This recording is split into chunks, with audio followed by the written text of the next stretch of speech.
exercício 5 está pedindo para esboçar o gráfico de uma função f que satisfaça essas quatro condições. F de 0 é 0, a derivada no ponto 0 é 3, a derivada no ponto 1 é 0 e a derivada no ponto 2 é menos 1.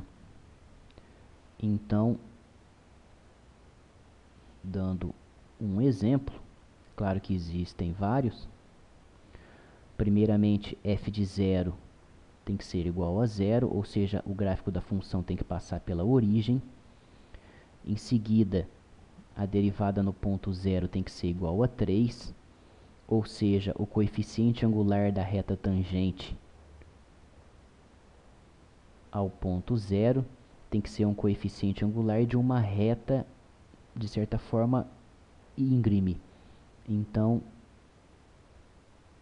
nós temos aqui, dando isso é só um esboço. Em seguida, a derivada passando pelo ponto 1 tem que ser igual a 0. Então, quando eu passo pelo ponto 1, o gráfico tem que fazer uma curva. E no bico dessa curva é o valor de 1. Isso porque a nossa reta tangente ela tem que ser horizontal. O que nos dá tangente de 0 é igual a 0, ou seja, tangente de 0 é o coeficiente angular da reta tangente passando pelo ponto 1. Como essa reta é horizontal, ou seja, ela é paralela ao eixo x, o seu coeficiente angular vale 0. Então, tangente de 0 é 0 e a tangente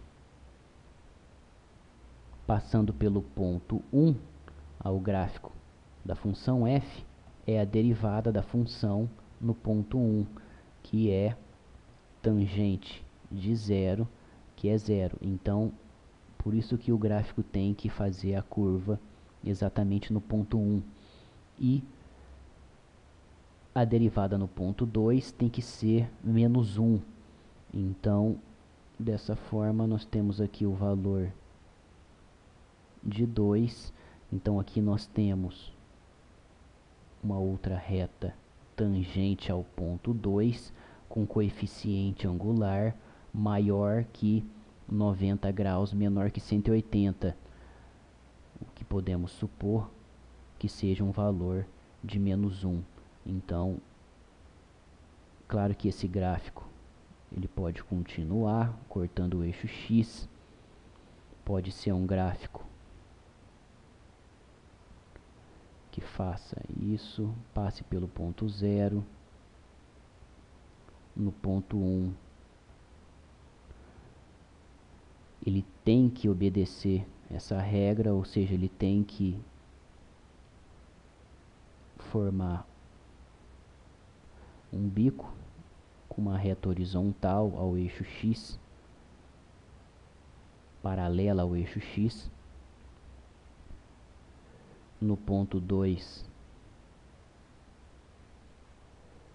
o coeficiente angular tem que ser um coeficiente angular automaticamente maior que 90 graus. O ângulo de inclinação, melhor, o ângulo de inclinação da reta tangente tem que ser maior que 90, menor que 180, para dar um valor negativo, que estamos supondo menos 1. E claro que depois pode variar. Então aqui é a resposta do exercício 5.